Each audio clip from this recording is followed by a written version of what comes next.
On se retrouve aujourd'hui pour un nouvel épisode du podcast Le Bonheur c'est les autres avec un invité qui m'est cher, qui s'appelle Michel Gad-Volkovitch. Bonjour Gérard. Bonjour Michel Gad, vous allez bien? Ouais, ça va, un peu divisé, un peu schizophrène en ce moment, comme beaucoup, mais ça va. Vous allez nous expliquer ça peut-être? Ouais.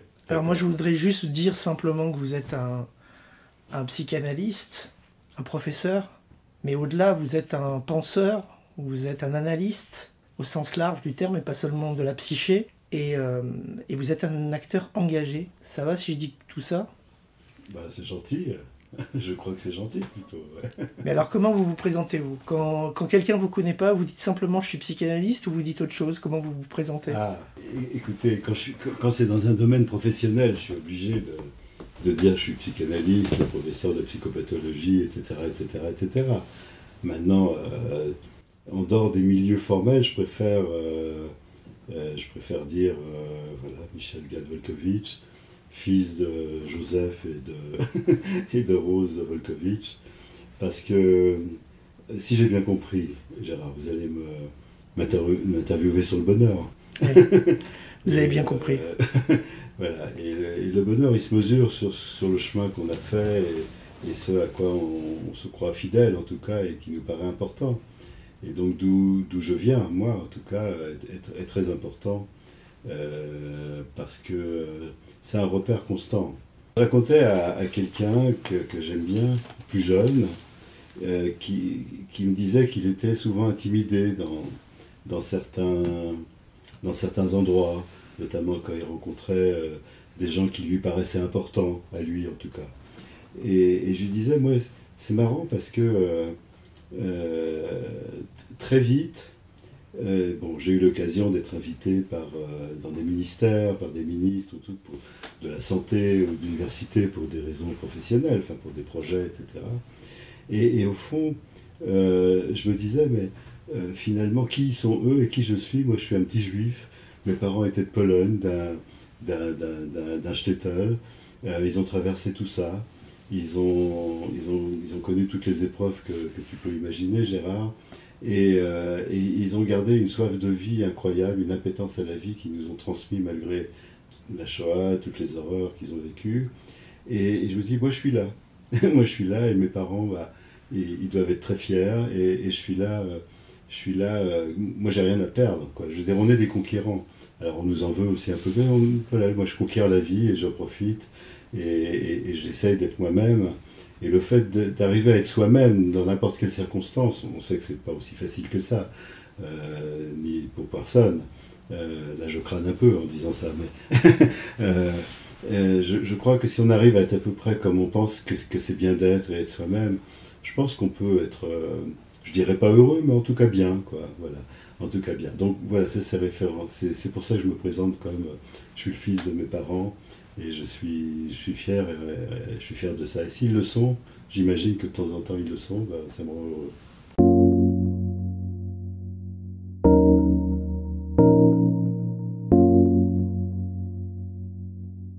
On peut préciser que vous êtes un grand amateur d'art. Il suffit de voir, là on enregistre dans votre univers personnel, où que se pose le regard, il y a un magnifique tableau, Ouais.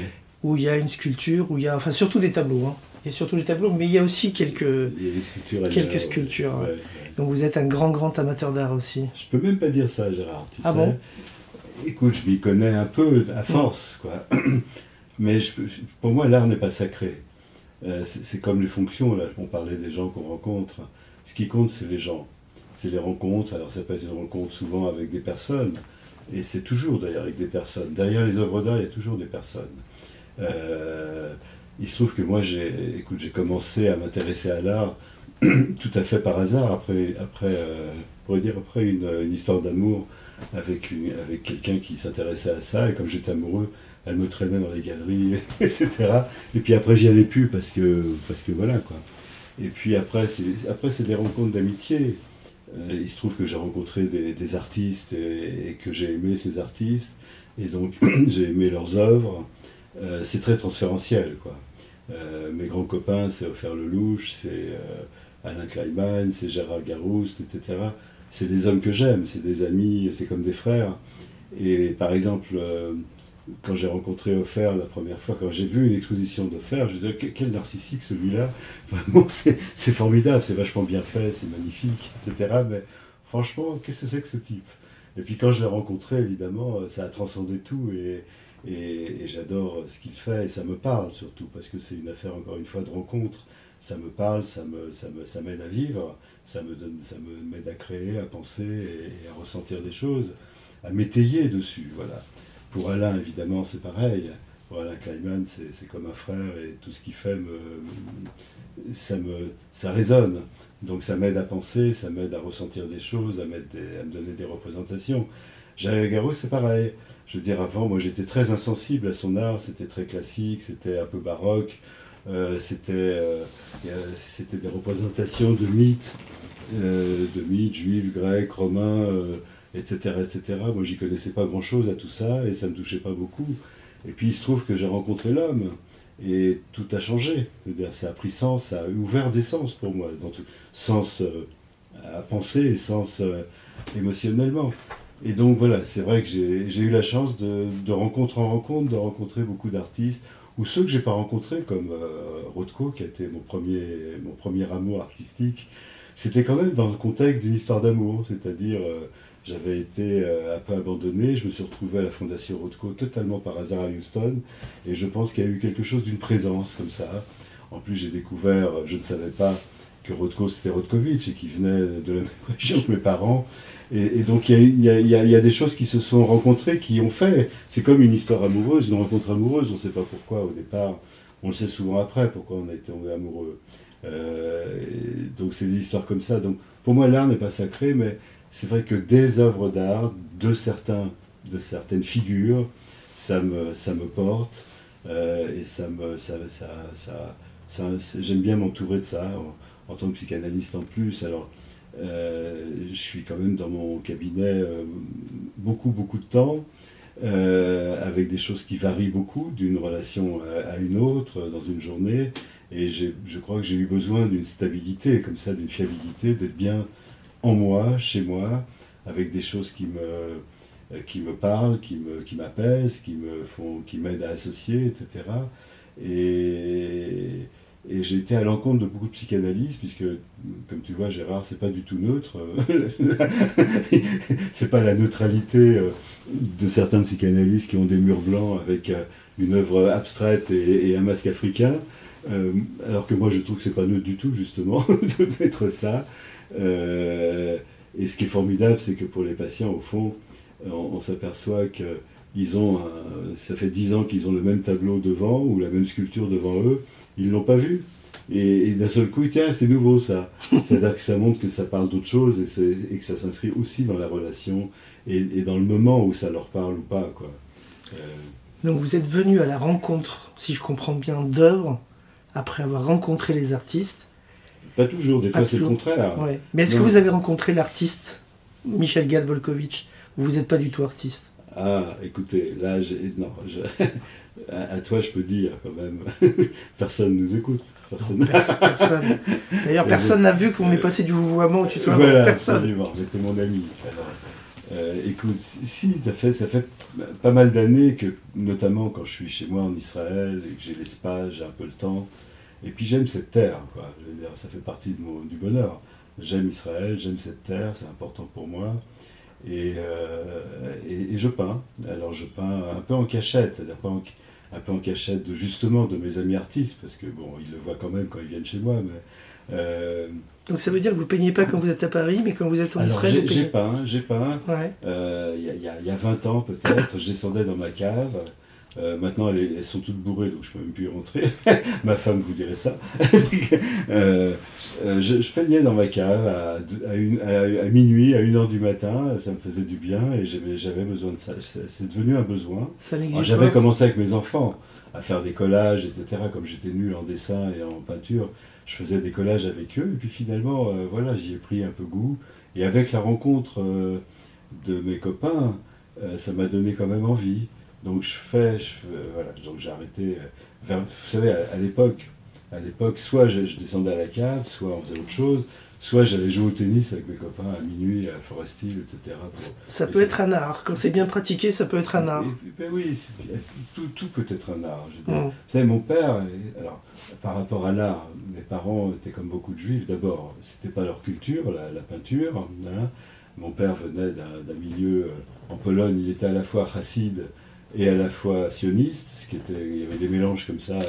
Alors chassid, on va préciser parce que tous les gens qui nous écoutent ne sont pas forcément versés dans. Ah oui. Donc les chassids, c'était des gens très pieux, très pratiquants. Voilà, c'était des orthodoxes, mais encore plus fous que les Ouais. orthodoxes. C'est-à-dire ils étaient en transe. On en voit beaucoup ils chez étudiaient beaucoup. Bachevitzinger, par exemple. Bachevitzinger en parle beaucoup. Et donc, les juifs étaient soit, en général c'était un peu clivé quand même, ils étaient soit révolutionnaires, bundistes, socialistes, etc., internationalistes, quoi, soit ils étaient religieux, orthodoxes, et des fois, soit ils étaient sionistes. Ouais. Et certains étaient tout en même temps. Mon père était tout en même temps. Et quand il est venu en France de Pologne avant la guerre, il a réalisé son désir, l'un des plus importants, son fantasme, c'est d'aller à la Sorbonne. Il comprenait. Il ne parlait pas français, il ne parlait rien du tout. Il parlait que yiddish. Il disait qu'il parlait yiddish en 17 langues. Et je crois qu'il le croyait. Je crois qu'il le croyait. Et la première chose qu'il a fait, c'est d'aller à la Sorbonne. D'ailleurs, ça me fait penser à un moment de bonheur, puisqu'on parle un peu de ça quand même. On va y venir, oui. Voilà, quand j'ai fait mon premier colloque, quand j'ai organisé mon premier colloque à la Sorbonne avec mon ami Raphaël Drey, dans l'amphi Tillard, où lui a passé sa thèse de droit. Qui venait pas du tout du même univers, lui venait de Constantine. Lui, il venait de Constantine, les Constantine. Mais voilà, comme quoi on peut s'entendre quand même. Il n'était pas parfait, mais il était quand même plus que moi. Il était plus parfait que moi. Et donc on a fait ce colloque, on a organisé ça tous les deux. C'était État du symbolique aujourd'hui.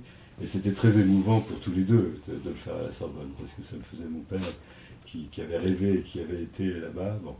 Je ne sais plus ce que je disais. Enfin, quand il est arrivé en France, donc il était à la Sorbonne. Quelle année il est arrivé ? Il arrivait en 29. D'accord. En 29. Ma mère 2-3 ans plus tard. Et il a enlevé tout de suite les tzitzit. Alors, les tzitzit, pour ceux qui ne savent pas, c'est les talit. Les franges. C'est les franges. Qui dépassent voilà.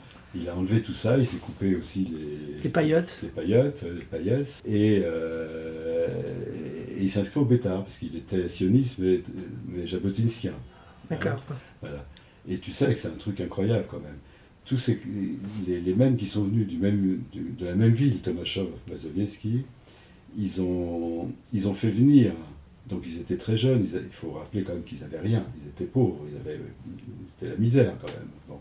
Mais c'était une misère libre, contrairement à la Pologne, où ils étaient dans la misère, mais en plus ils se faisaient battre. Il y avait les pogroms et tout.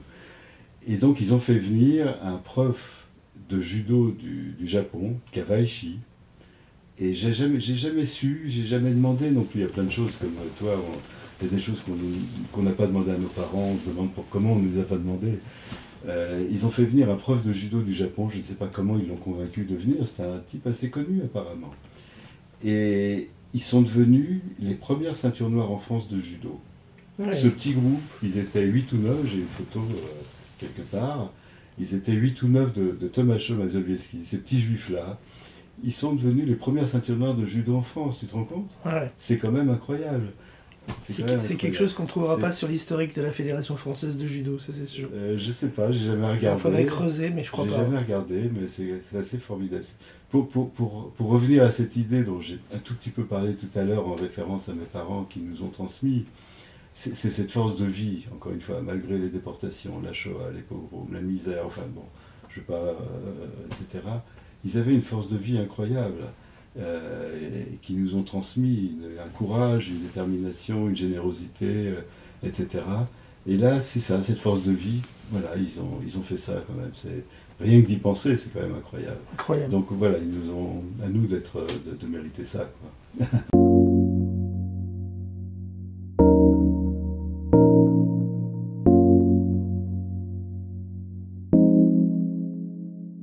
Alors Micha, on va démarrer maintenant le questionnaire proprement dit du bonheur c'est les autres. Et je vais commencer en te demandant tout simplement, comme ça, spontanément, quelle définition tu donnes au bonheur ?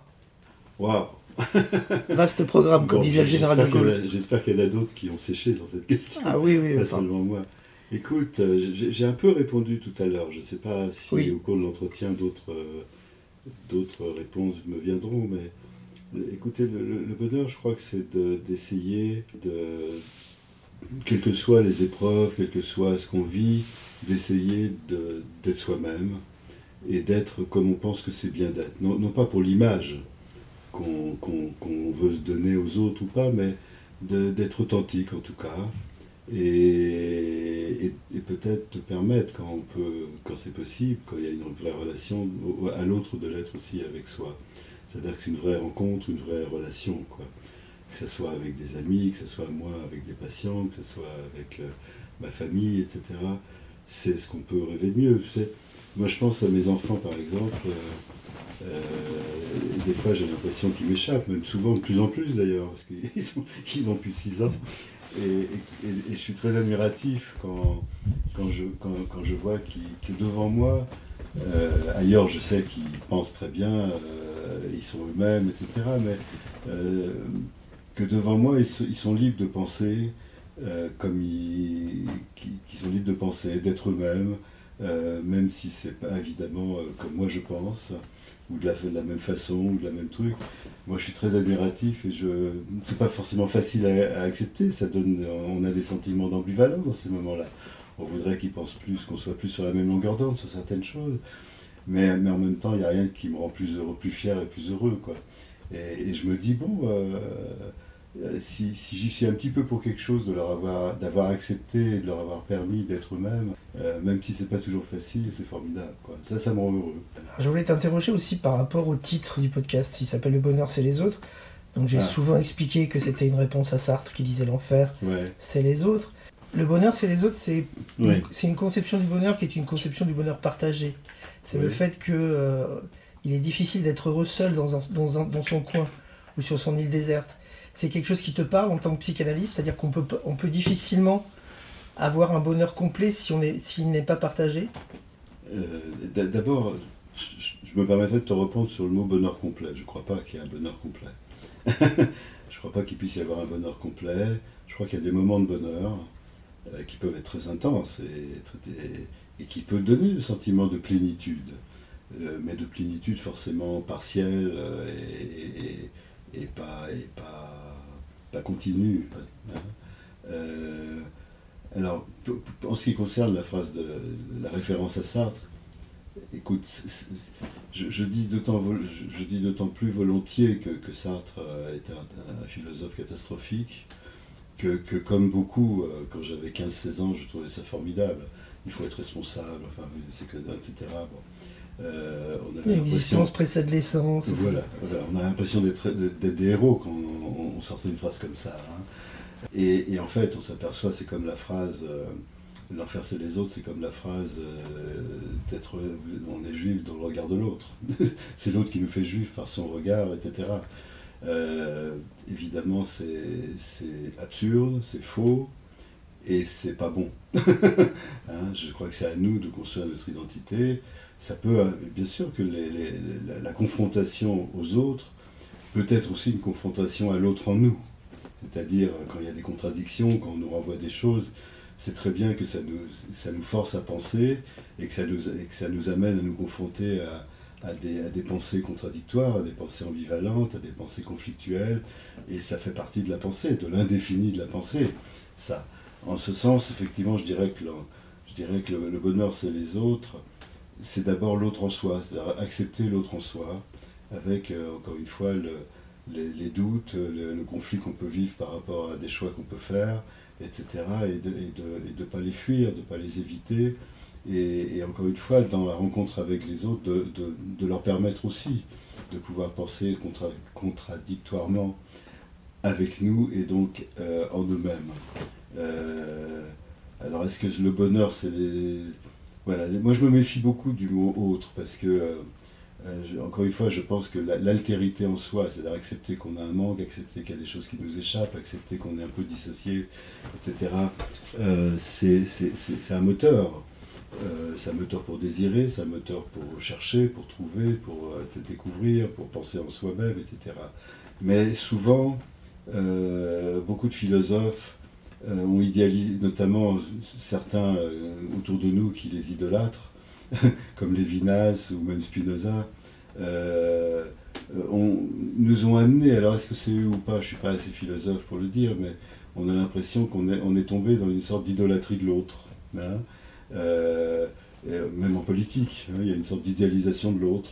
Je crois que c'est d'idolâtrie et que l'autre peut nous aider à penser et à se confronter encore une fois à nos pensées. Mais à partir du moment où on idéalise l'autre, c'est une façon de s'idéaliser soi-même. Tu sais, Freud distinguait deux types d'amour. Il y a l'amour narcissique qui peut se faire sous deux formes, c'est-à-dire on aime l'autre et on s'identifie à l'autre qu'on idéalise, donc on est merveilleux. Hein. Et puis il y a l'autre type c'est pas l'autre type, c'est l'autre version du même type d'amour narcissique qui est je ne suis rien, l'autre est tout. Hein.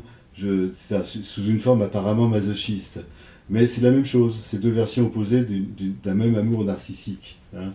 Et puis il y a l'amour anaclitique où l'autre est vraiment un autre, hein, et qui nous renvoie à notre propre altérité. Donc je me méfie du beau autre. L'enfer, c'est les autres. Alors c'est les autres quand eux ne te considèrent pas comme un autre. On l'a vu avec les nazis, avec tous les totalitarismes. On le voit avec les islamistes aujourd'hui. Et donc je me méfie un peu de ce mot-là. Mais toi qui est cultivé et pertinent, si effectivement, s'il y a une relation, si ça s'inscrit dans une relation qui est réciproque et en même temps dissymétrique. Je pense que la relation doit être réciproque, évidemment, et elle est dissymétrique. On n'est pas en miroir. À partir de ce moment-là, il peut se passer beaucoup de choses, de l'inédit pour chacun, et on peut traverser des moments à la fois de conflit, mais à la fois de bonheur aussi.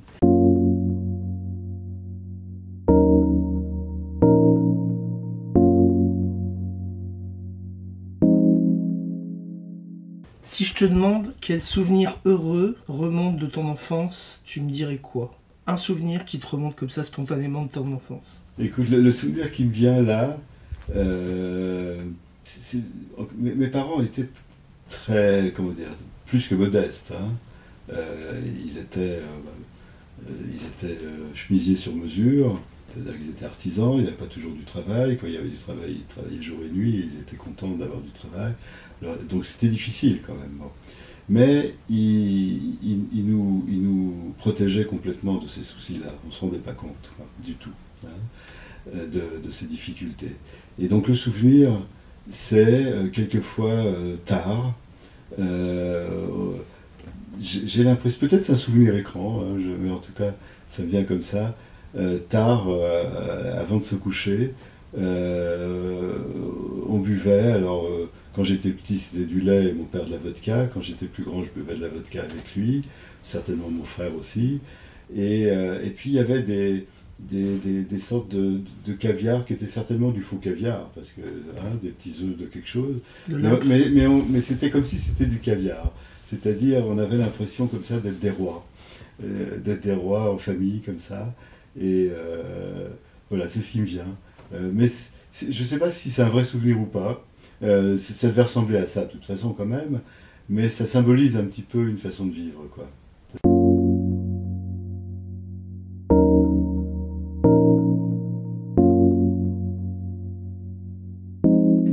Alors on l'a dit, tu es passionné par l'art et par les artistes, on l'a compris. Tu es aussi un grand lecteur et tu écris des livres, mais tu es aussi un grand lecteur. Probablement que tu vas aussi souvent au cinéma.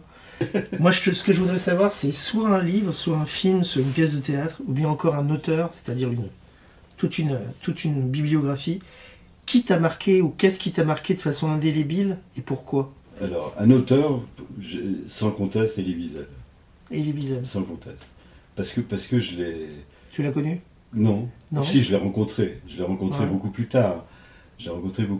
Mais parce que dans l'atelier de mon père, de mes parents, puisque mon père coupait et ma mère repassait et coulait les boutons, où j'ai dormi dans l'atelier. Tu sais, je dormais dans l'atelier, j'avais des...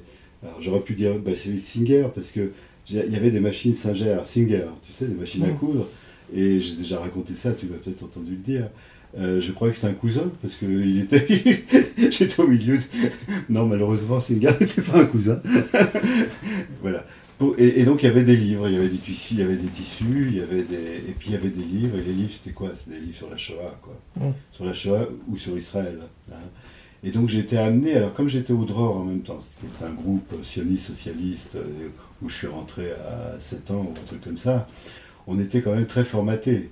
C'est-à-dire à 10 ans, quand même, on nous faisait lire Freud, on nous faisait lire Marx, on nous faisait lire Bororov, etc. etc. Et comme à la maison, il y avait aussi ces livres de Primo Levi, Elie Wiesel, Anna Langfuss, je me souviens, tout ça. Donc j'ai lu, voilà. Et ça m'attirait, parce que c'est pas les... Bon, à part, il y avait 2 illustrés que je lisais, qui étaient Kit Carson et Kiwi. Le reste, les bandes dessinées, je rentrais pas dedans. Et donc Elie Wiesel, j'ai commencé à lire Wiesel à 10 ans, quoi. Hein. Pourquoi? D'abord parce que c'était les livres qu'il y avait à la maison, mais évidemment pas n'importe lesquels, et pas à n'importe qui, c'est-à-dire à mes parents. Et au fond, tout petit quand même. Alors mes parents, mon père en particulier, n'était pas de ceux qui ne parlaient pas de la déportation et de la Shoah. Il en parlait. Mais il en parlait évidemment en évitant les détails les plus terrifiants. Mais on était au courant, quoi. On savait. Hein, et donc il y a 2 choses qui... Et moi j'étais quand même très fasciné par ça. C'est-à-dire, des fois quand je voyais mon père regarder un peu ailleurs, j'imaginais qu'il pensait à ça. J'avais 5-6 ans, c'était très petit. J'imaginais qu'il était loin. Hein. Et donc j'étais fasciné. Et puis j'avais une grand-mère, la mère de ma mère, qui est sortie de la guerre folle. C'est-à-dire, elle a perdu son mari à Auschwitz, elle avait 2 enfants qui sont partis à Auschwitz, enfin, voilà. Et le reste, elle était cachée. Et elle faisait des errances pathologiques, c'est-à-dire elle partait de la maison, de chez elle, après de chez nous, parce qu'elle voyait les nazis ou les gendarmes français qui étaient... Elle hallucinait, ils étaient là, quoi. Donc elle partait, il fallait la retrouver. Des fois, on la retrouvait pas, on la retrouvait à l'hôpital psychiatrique à Maison-Blanche, à côté de Paris. Et donc, très, très, très petit, j'étais pris par qu'est-ce que mes parents ont dans la tête quand ils ne sont pas là, hein, quand j'imaginais qu'ils n'étaient pas là. Et puis très vite, c'était qu'est-ce que les bourreaux ont dans la tête. Voilà. Pas pour rien, et puis ma grand-mère qui m'émouvait beaucoup, parce que la seule chose qui la motivait, c'était de nous faire des gendarmes avec du cornichon, enfin des sandwichs comme ça, pour nous restaurer, quoi. Hein, et ça la restaurait, elle, etc. Et puis quand elle voyait un match de catch à la télé, il y avait le bon, c'était le juif, et le mauvais, c'était le nazi. Alors on se moquait un peu d'elle, mais c'était avec une telle tendresse. Donc tu comprends pourquoi je suis devenu psychanalyste. C'est-à-dire effectivement qu'est-ce que les victimes ont dans la tête, qu'est-ce qu'ils vivent, etc. Et comment les soigner peut-être. Et les bourreaux, et comment les combattre, comment comprendre et les combattre. Voilà, c'est comme ça que je suis devenu psychanalyste. Et j'allais très jeune, donc avec mes parents, voir ma grand-mère à l'hôpital psychiatrique, etc. Et je voyais que les psychiatres ne comprenaient pas grand-chose, quoi. Ceux qui n'avaient pas vécu cette histoire ne pouvaient pas comprendre grand-chose. Donc pourquoi... Voilà, Wiesel, c'était ça. Wiesel, c'était à la fois l'histoire de mes parents, c'était une histoire quand même transcendée par la poésie, par des personnages magiques, hein, etc., etc. Donc ça m'a beaucoup marqué. Et c'est lequel le meilleur de ces livres? C'est Testament d'un poète assassiné? Ça c'est un très beau, très magnifique. C'est Le Mendiant de Jérusalem? Le Mendiant, écoute, il y a 2 livres, je crois, comme ça, qui me reviennent. Je ne sais pas si c'est ceux que j'ai le plus aimés qui m'ont le plus... C'est Le Mendiant de Jérusalem et c'est Le Serment de Kulvilag. Ouais, celui-là, je ne le connais pas. Ouais, c'est ces 2 livres qui me reviennent là aujourd'hui. Peut-être un autre jour, je dirai autre chose. Moi, j'ai relu sa autobiographie il n'y a pas longtemps qui s'appelle Tous les fleuves vont à la mer. Ouais. Et qui est aussi très beau, mais qui est évidemment sa vie. C'est pas, il n'y a pas d'aspect poétique dont tu parles, même si le titre du livre est extrêmement politique. Très beau. Alors là, il parle de Singer très durement, hein. Je ne sais pas si tu te Je souviens, me souviens très et bien. d'autres personnages, de Je me souviens Mitterrand, très bien. de Singer, etc. Ouais, ouais. Il n'était pas toujours sympathique, Wiesel. Bah non, Tu sais. pourquoi l'aurait-il été? Mais pourquoi l'aurait-il été? Tu as raison. C'était un humain. Mais c'était... Et puis Très- j'aimais, tu sais, Ouais. pour en venir là, quand il passait quelque part, et je l'ai rencontré quand même 2 fois, moi ce qui me... J'aimais quand il disait, mais j'aime Israël, j'aime, le mot j'aime, tu vois. Et ça c'était qui est fort, que touche, qu'on a du mal à dire. D'abord ici c'est difficile à dire partout, mais c'est important. Tu te rappelles la controverse entre Gershom Scholem et Hannah Arendt, qui lui disent, mais tu n'as pas d'âme, tu n'as pas d'arava pour Israël, qui est vrai, évidemment. Qui était au moment du procès Eichmann ou c'était après Eichmann? Oui, enfin, sur ce qu'elle a écrit sur le procès Eichmann, Mm. où elle a strictement rien compris. La banalité du mal, c'était un concept. Non, et puis elle n'a rien compris d'un point de vue psychopathologique à Eichmann. Eichmann n'était pas du tout un type ordinaire, c'était un criminel, un grand narcissique, Je pense qu'elle qui a était. tué lui-même. C'était pas le banal scribouillard qui écoutait aux ordres, c'est pas vrai du tout, elle n'a rien compris. Puis elle était méprisante avec le peuple juif qui soi-disant se laissait faire. Je veux dire, tu sais, l'une des hontes, tu sais, j'ai 2 hontes, je peux te dire. J'ai 2 hontes je crois que j'ai 2 hontes dans ma vie. Alors, j'ai certainement de quoi être plus honteux d'autres choses. Mais moi, les 2 souvenirs de honte, c'est premièrement, une fois, justement, comme j'étais au droit dans ce groupe sioniste, etc., évidemment qu'on était tellement formaté, il faut se battre, on est des guerriers, la Shoah c'est fini, etc., que j'ai dit à mon père, comment vous avez pu vous laisser faire comme des moutons? J'ai vu mon père triste, parce qu'il comprenait que je ne comprenais pas et que je ne pouvais pas comprendre. Mais il m'a fait confiance, voilà, plus tard j'ai compris. C'était terrible, parce que, voilà, et j'ai encore honte d'avoir pu dire ça. Et puis la deuxième honte, c'est très différent, mais c'est aussi de l'orgueil, quoi, tu vois. Quand j'étais jeune, mon premier poste comme jeune praticien à l'hôpital, c'était à Bourges, hôpital psychiatrique, et on m'avait donné les cas que plus personne ne voulait, quoi, tu vois, les chroniques, etc. Alors, les chroniques, il y avait les vieux chroniques, et puis il y avait quand même des jeunes chroniques, malheureusement, des grandes schizophrènes, etc. J'en suivais 2, en particulier, et quand tu arrives, tu sais, tu te dis, moi je vais faire mieux que les autres. Hein, les autres, pourquoi ils n'ont pas guéri cela, enfin, etc. Donc j'en voyais 2 en particulier assez jeunes. Et puis je les voyais, donc j'étais 3 jours là-bas, les internes ils allaient moitié du temps. On était les turbo internes comme on disait. Et donc il y en a une qui s'appelait, disons, je dis n'importe quoi, Irène et l'autre Brigitte. Et je les voyais tous les soirs où j'étais là-bas. Tu vois, je les voyais 1 heure, enfin j'étais vraiment déterminé. Et puis un jour, j'appelle Irène, je me trompe de prénom, j'appelle Brigitte. Et elle me regarde. Tu sais, pour une schizophrène, c'est pas rien de tromper d'identité. Tu sais, moi j'ai vu quand même un schizophrène qui a perdu sa carte d'identité dans les chiottes, comme si lui-même était passé dans les chiottes. Il n'y a pas de symbolisation ni de métaphore, quoi. Et là, que je me trompe de prénom, elle n'existe plus. C'est comme si je la fais vraiment disparaître. C'est pas une métaphore, tu vois. Et elle me regarde quand même, elle me dit, tu t'es trompé. Formidable de sa part. Et je réalise que je m'étais trompé, et je lui ai dit non. Je lui ai dit non, je me suis pas trompé. Non, je t'ai appelé Irène, enfin je réalise, etc. Et elle se ferme, etc. Enfin évidemment la séance était foutue. Tu te rends compte, la honte, voilà. Et j'ai eu honte, je me suis dit, mais qu'est-ce que c'est que cet orgueil mal placé, enfin plus que mal placé, quoi, dangereux même. Après, bon, je me suis un peu rattrapé, j'étais mangé avec mes à l'internat, etc.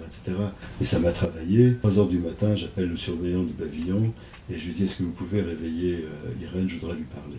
Même si elle dort, vous la réveillez. Donc je l'ai vue, je me suis excusé, je lui ai dit que j'étais con, voilà, que j'ai bien conscience que je me suis trompé et que j'ai pas eu le courage de dire ça et que voilà. J'ai fait ce que je pouvais faire de mieux. Mais cette honte reste encore, tu vois, cet orgueil mal placé comme on peut l'être, comme on peut tous être con, quoi, à certains moments. Et il faut se rappeler quand même qu'on peut être très con, quoi. Par orgueil, par narcissisme, par trucs comme ça, quoi.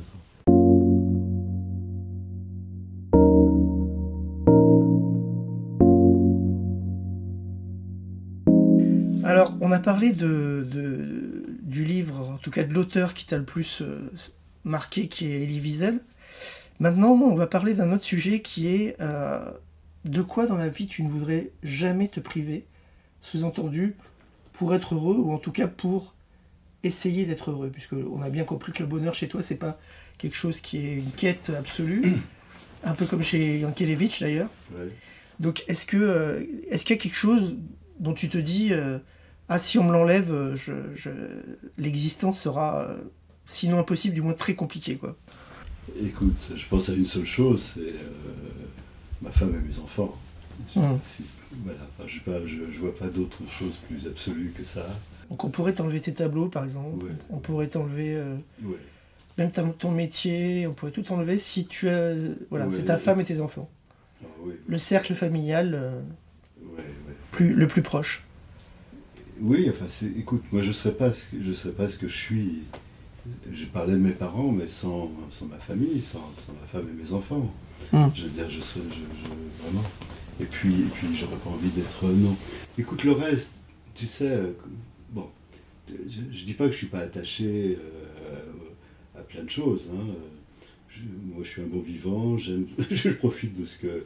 euh, je profite de ce que j'ai pu acquérir. C'est lié à mon travail, c'est lié à mes... Enfin, voilà, enfin, je suis très fier et je suis très heureux et j'ai la chance d'avoir à peu près les choses que j'aime autour de moi. Mais je te dis, rien n'est sacré, quoi. Les choses sont pas sacrées, les tableaux que j'adore sont pas sacrés, l'art n'est pas sacré, voilà... même mes ourlets de pantalon, il faut qu'ils soient bien mesurés, c'est pas sacré. Tout ça, c'est des joies. On peut être joyeux. Ça aide dans les moments un peu de spleen. Ça te raconte une histoire. Et tu te raccroches à l'histoire, au récit de l'histoire. Un tableau est une histoire affective aussi. Donc tu te raccroches à ça. Mais c'est pas l'essentiel du tout. Je pourrais me passer de ça. Mais je racontais tout à l'heure... voilà, je racontais tout à l'heure l'enfance que j'ai eue. C'était vraiment plus que modeste, mais on était heureux. Et être heureux ne dépend pas de ça, quoi, ça c'est sûr.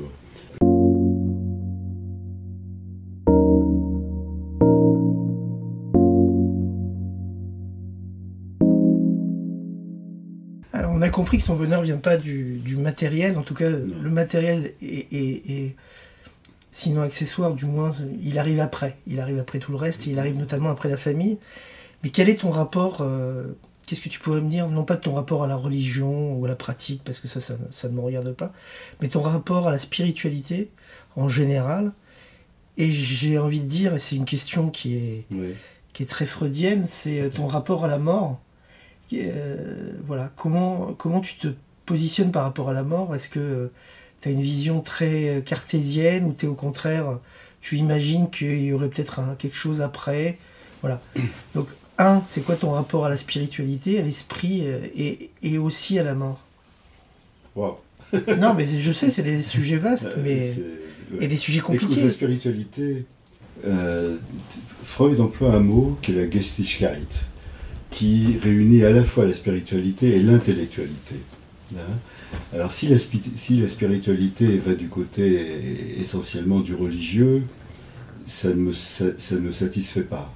Si elle va que du côté de l'intellectualité, c'est-à-dire d'une forme de rationalisation, ça ne me satisfait pas non plus. C'est-à-dire que l'intrication des deux me va. Hein. C'est-à-dire au sens où l'intellectualité, c'est acquérir la capacité de faire des hypothèses, de faire des déductions, d'accéder donc à l'abstraction aussi, et donc d'accéder comme ça à la métaphore, à la symbolisation, et donc à un indéfini de la pensée, à un infini plutôt qu'à un absolu. Voilà. C'est ce qui me paraît être du côté de l'intellectualité. Mais l'intellectualité, si elle tombe du côté d'une trop grande rationalisation qui à ce moment-là, je peux le dire dans le psychanalyse, devient une défense, hein, ça devient un peu clos. Hein. Alors la spiritualité, c'est ce qui nous échappe, je trouve, c'est ce qui nous échappe de l'intellectualité. C'est l'âme, c'est le rêve, donc il y a quelque chose que... tu peux poser la question du religieux, c'est une question qu'on ne peut pas s'empêcher de se la poser depuis qu'on est petit, on va échanger là-dessus. Écoute, moi je crois qu'on ne peut pas s'empêcher de croire. C'est-à-dire dire quelqu'un qui ne croit pas, d'ailleurs Freud il disait je n'ai pas la foi, je n'ai pas un nationalisme excessif, parce qu'il était méfiant que le nationalisme devienne un chauvinisme, bien qu'il était sioniste, mais voilà, il ne fallait pas que le chauvinisme soit abrasif justement de l'intellectualité. Il dit qu'est-ce qui reste? Et il dit l'essentiel. L'essentiel, on ne peut pas le définir. Alors si D'ailleurs, on pourrait dire je suis athée, Dieu merci, quoi. Je veux dire, c'est une dénégation de dire je suis athée. On croit toujours. Comme les patients, quand ils viennent te voir, ils croient à leur histoire, et il faut croire à leur histoire. Hein. Ils veulent changer leur histoire, mais ils croient à leur histoire. Et il faut y croire si on veut, il faut rentrer dedans pour ensuite les aider à se situer un peu autrement par rapport à cette histoire. Donc, le mot, pour moi, c'est pas en question. Pour un judaïste, c'est pas en termes de foi, en tout cas. Voilà. Ça, c'est une affaire privée, intime. Je crois pas, d'ailleurs, je suis pas un exégète du judaïsme, mais je crois pas que ce soit un concept central, la foi. Je crois qu'autant la vérité, autant l'élévation intellectuelle, autant l'éthique de liberté responsable, pour moi, ça, ce sont des valeurs juives. Je pense que la foi n'est pas un concept, voilà, ça appartient à chacun. Alors la foi à chier. Très bien, absolument, la foi à chier. Le Galish Tolède. Jeu de mots ashkénaze. C'est très bien, c'est très bien. Voilà, le foi à chier, ça j'y crois. Ouais. Donc je crois qu'il y a un mélange des deux que j'aurais du mal à définir entre la spiritualité ou alors le spirituel, l'humour conjoint un peu les deux. L'humour conjoint à la fois l'intellectualisation et à la fois ce quelque chose de spirituel qui nous fait rentrer dans une subjectivation, qui nous fait rentrer dans une façon d'aborder les choses un petit peu en nous divisant et en même temps en acquérant une position active plutôt que passive par rapport aux épreuves qu'on confronte. Voilà, le spirituel au sens de l'humour conjoint un peu les deux, quoi. Au sens de Groucho Marx, quoi.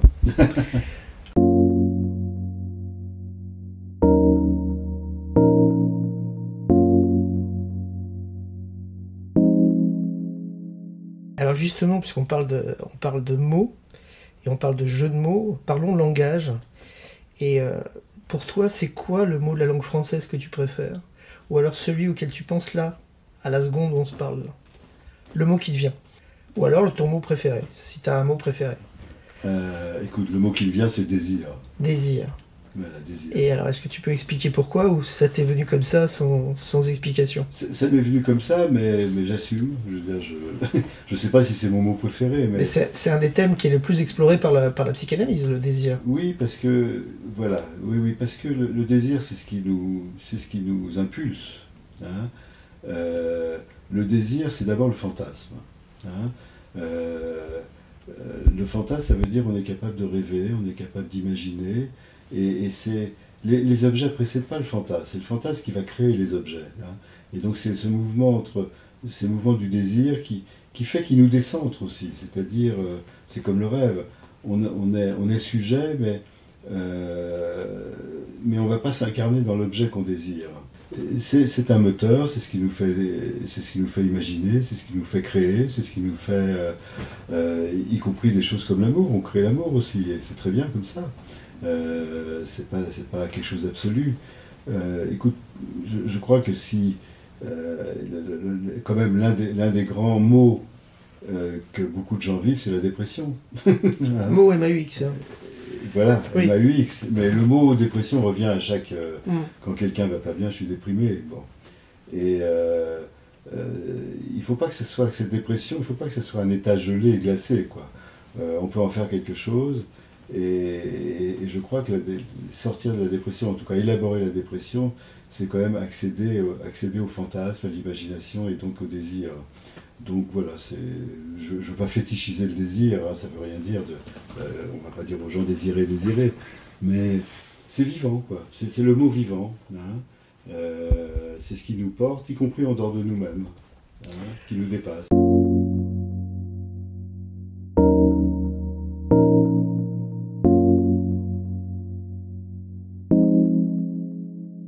Le doute, il est humain. Il est constitutif du caractère de chacun, mais est-ce que tu as l'impression de douter beaucoup dans l'existence, souvent en tout cas? Et quand tu doutes, est-ce que tu doutes plutôt de toi ou plutôt des autres? Et j'ai envie de rajouter une petite option qui n'est pas habituellement dans cette question. En tant que psychanalyste, est-ce que tu t'autorises à douter devant un patient? Je ne sais pas si tu utilises d'ailleurs le terme de patient, mais donc est-ce que toi, à titre personnel, Michel Gad-Volkovitch, tu doutes? Est-ce que tu doutes souvent? Est-ce que tu doutes plutôt de toi ou plutôt des autres? Et quand tu as un de tes patients Ouais. en face de toi ou à côté de toi, est-ce que tu t'autorises le doute?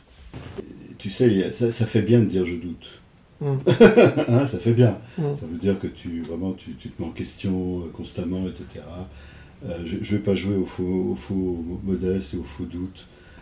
Écoute, peut-être qu'on peut me faire le reproche de ne pas assez douter. Mes enfants, d'ailleurs, ils trouvent que je suis souvent un peu radical quand j'ai des idées. Ils n'ont pas forcément tort. Mais je ne sais pas si je doute vraiment, souvent. Hein. Je crois que le doute, c'est quand même un... Il ne faut pas que ça devienne un fétiche, quoi. Je veux dire, bien sûr que c'est bien de douter, d'hésiter, de réfléchir, de poser le pour et le contre. Moi, je préfère le mot ambivalence. Hein.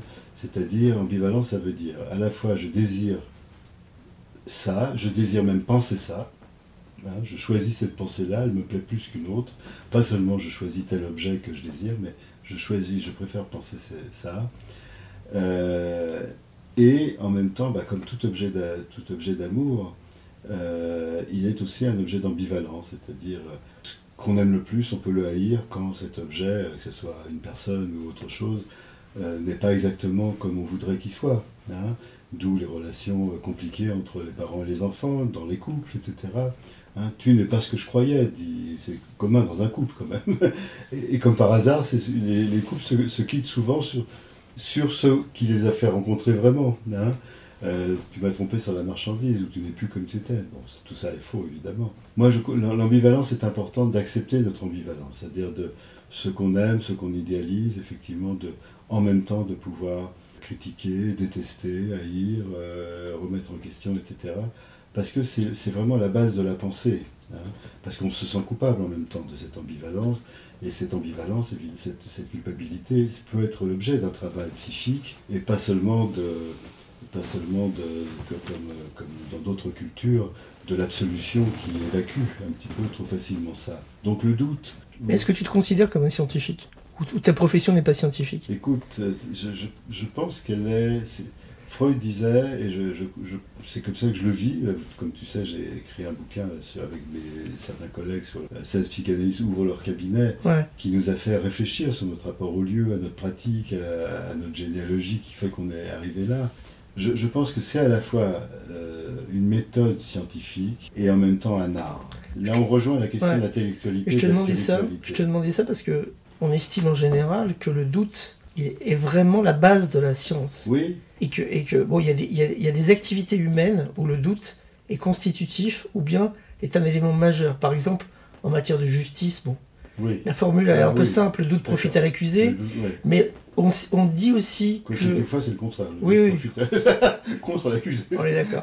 Mais on dit que la science repose sur le doute et sur le fait de remettre en cause ce qui existe. Voilà. Mais ça, c'est la critique plutôt que le doute. Alors la critique, évidemment, c'est-à-dire critiquer, dire, voilà, plus on a tendance à être sûr de soi. Tu parlais des analysants ou des patients que je peux voir. Évidemment que on a à résister à la première impression en se demandant est-ce que c'est bien ça, évidemment. Mais en tant qu'analyste, on a le temps. On a le temps. Hein. En tant que psychiatre, des fois, on n'a pas le temps. C'est-à-dire, il faut donner, voilà, si quelqu'un est en danger ou met quelqu'un d'autre en danger, d'une façon ou d'une autre, on doit prendre une décision, l'hospitaliser, pas l'hospitaliser, éventuellement lui donner un traitement tout de suite. On doit agir tout de suite. Quand on est en position de psychanalyste, on a le temps.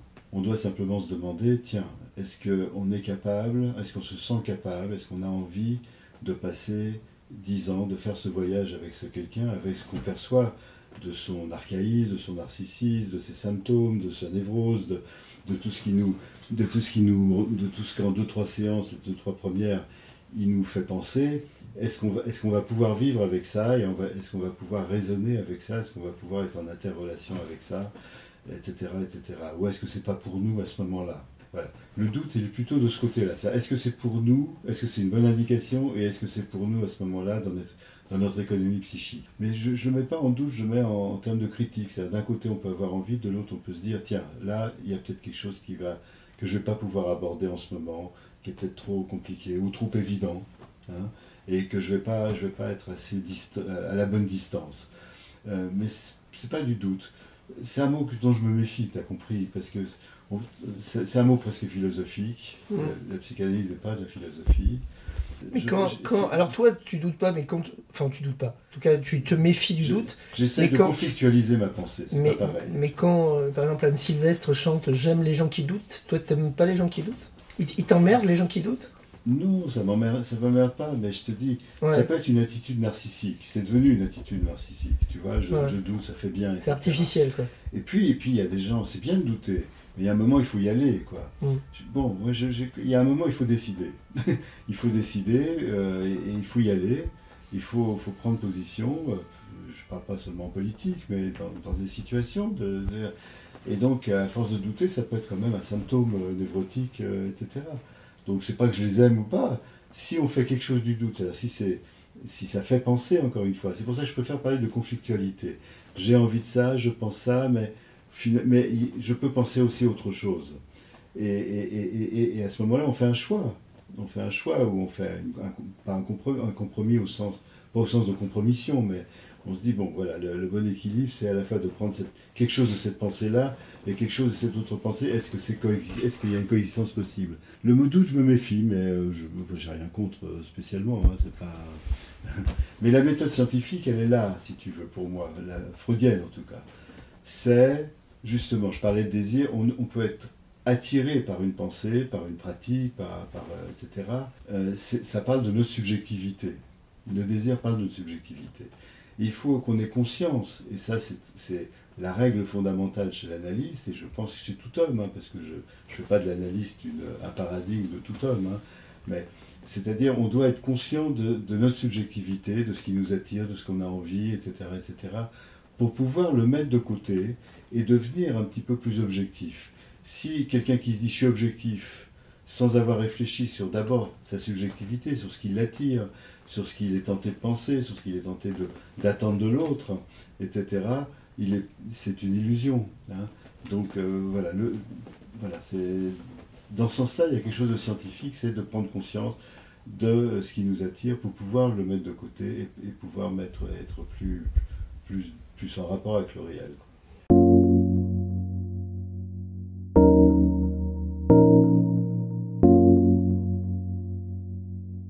Quel défaut de tes contemporains tu as le plus d'indulgence?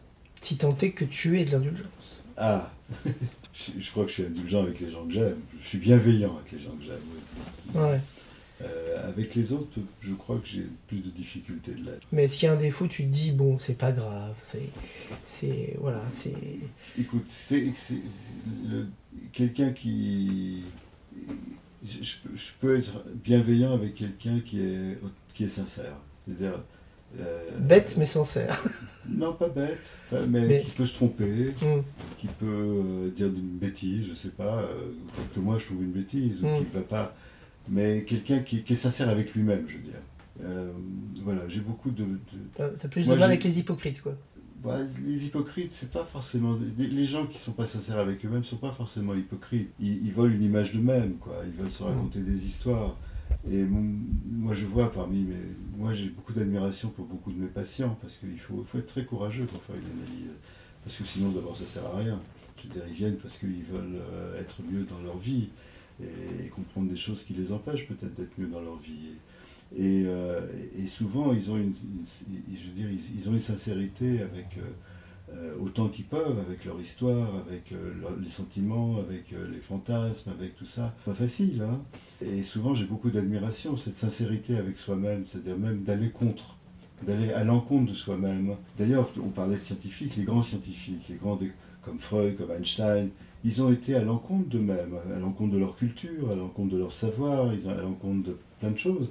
C'est ce que j'appelle les grands hommes. Les grands hommes sont capables d'aller à l'encontre de ce qu'ils sont, de ce qu'ils sont tentés de croire, de ce qu'ils ont envie de croire. De remettre en cause qui on est, et ce qu'on pense et ce qu'on fait. Pour quelque chose de plus élevé. Voilà. C'est-à-dire un grand homme, etc., c'est quelqu'un qui va vraiment à l'encontre de ses croyances, justement. C'est pas qu'il change de croyance ou qu'il change de voie. Il va à l'encontre... mais d'aller à l'encontre de ses croyances, de ce à quoi on croit, et qui... je dirais, par exemple, Freud. Bon, t'as compris que je suis quand même très familier de cette Le figure Sigmund. de Shlomo, dire ce qu'il a dit sur la sexualité infantile. Et il ne le dit pas comme ça, comme un truc intellectuel qu'il a découvert, il le découvre sur lui-même, et ça le trouble beaucoup. C'est-à-dire, à la mort de son père, il y a un tel bouleversement qu'il fait des rêves et qu'il repense à ses désirs de mort vis-à-vis de son père, à la sexualité infantile, c'est-à-dire ses fantasmes d'enfant sexuels. C'est vraiment être capable d'aller à l'encontre de sa culpabilité, de la culture du moment. Parler de sexualité infantile à l'époque, il en a reçu quand même des vertes et des pas mûres, etc. Et ça le gênait, c'est pas comme si, tiens, c'est formidable, j'ai découvert ça, les autres n'ont rien compris. C'était vraiment à l'encontre de sa constitution, il voulait pas aller vers ça. Il n'aurait pas voulu découvrir ça, c'est pas un choix si tu veux. Mais il a découvert des choses sur lui-même et après sur les autres, sur les patients, etc. Et sur les mythes, enfin, etc. Il y a tout un ensemble d'éléments qui lui ont fait construire effectivement des concepts et une théorie de la sexualité en particulier, de l'Oedipe, qui allait vraiment, où il s'est battu avec lui-même. Il n'avait pas envie de ça. Hein, c'est des grands hommes. Je pense qu'Einstein aussi, la relativité, on oublie quand même que c'était hors représentation, cette idée de relativité. Nous, ça nous paraît formidable, tu vois. Maintenant, ça nous fait rire, d'ailleurs. Je raconte souvent la blague, tu sais, tu passes une demi-heure avec tante Myriam, ça te paraît très long, et une demi-heure avec Scarlett Johansson, ça te paraît très court. Donc on en rit, mais à l'époque, c'était incroyable cette représentation, comme Copernic, quoi. C'est là où je dis c'est des grands hommes. Alors, chacun d'entre nous a essayé d'être un grand homme à sa mesure dans sa vie, c'est-à-dire de dépasser effectivement nos peurs, nos désirs, nos fantasmes, nos petits trucs, pour quelque chose de plus grand, quoi.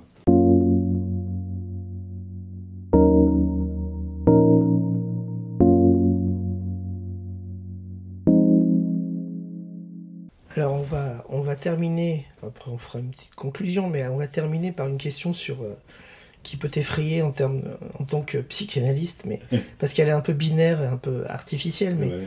en gros, il y a toujours eu cette vision de séparer les gens entre les optimistes et les pessimistes. Ouais. Et en France, on est un pays extrêmement pessimiste, on est le 3e pays le plus pessimiste du monde. Ah bon? Ouais. C'est qui les deux autres? C'est l'Afghanistan et Ils ont je sais quoi? plus quoi. Voilà. Enfin, pour ça. Et donc, parmi les démocraties dites Ouais. avancées ou libérales, on Ouais. est le pire des pays. Ouais. Et le peuple français est un peuple globalement pessimiste. Ouais. C'est un peu ce qui m'a poussé d'ailleurs à faire ce podcast, puisque moi-même, je commençais à devenir de plus en plus pessimiste et ça m'effrayait. Et donc toi, est-ce que tu as plutôt tendance à te classer dans les optimistes? Tu sais, avec cette fameuse phrase dont j'ai parlé encore avec une amie il n'y a pas longtemps, qui est que pendant la Deuxième Guerre mondiale, les juifs Ouais. optimistes étaient à Auschwitz et les juifs pessimistes étaient à Hollywood ou à New York. Ouais. Bref, C'est ça pas- ça c'est n'a pas pas aussi toujours été simple le que cas. ça, parce qu'il Oui, fallait non, y ça n'a aller, pas été il simple. fallait Ça n'a pouvoir pas été aussi partir. simple que ça, c'est clair.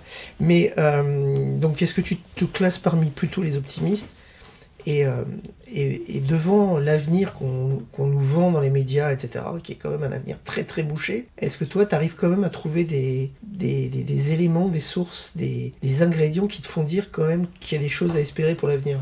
Écoute, d'abord, c'est une réponse pas très honnête que je vais te donner, qui correspond à ce que j'ai... Ah bah on va arrêter l'interview alors.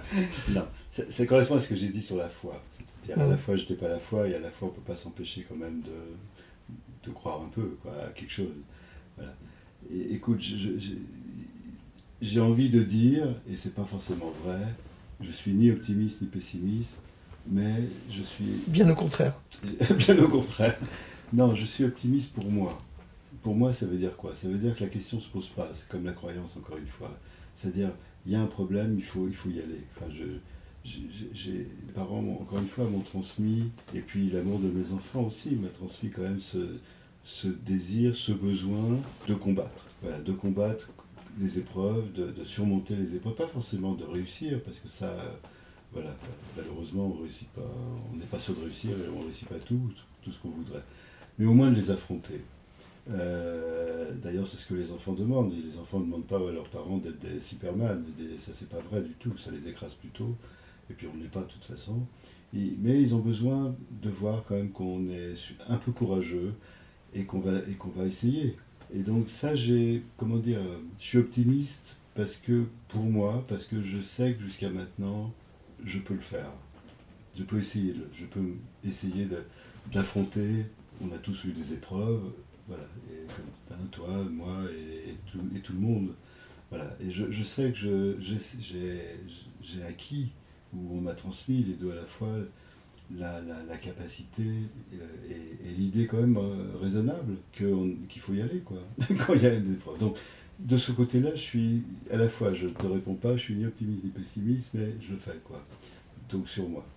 Et puis, j'ai confiance quand même dans... Tu sais, parler des œuvres d'art, moi, c'est les hommes et les femmes qui m'intéressent. C'est pas les artistes en soi. Il y a des artistes cons. Je suis pas fasciné par les artistes.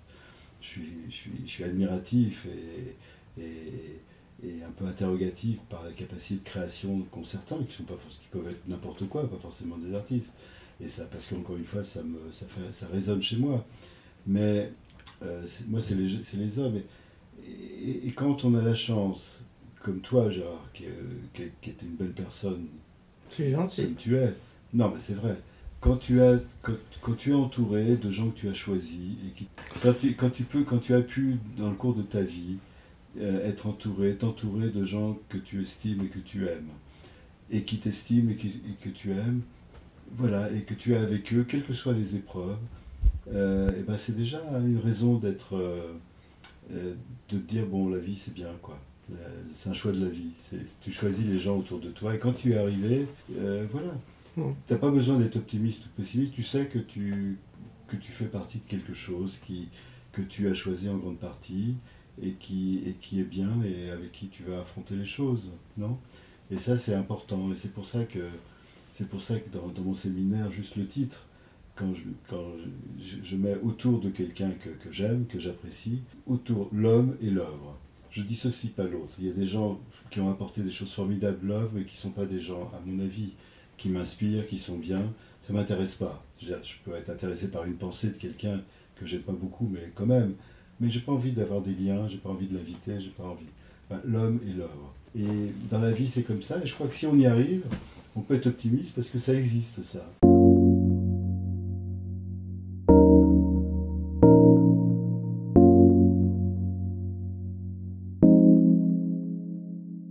Et bien pour conclure, on va juste te demander qu'est-ce qu'il faut te souhaiter pour les prochaines semaines ou les prochains mois. Bah, sous-entendu, pour être heureux, même si le bonheur, on l'a bien compris, c'est pas un absolu. C'est un élément relatif.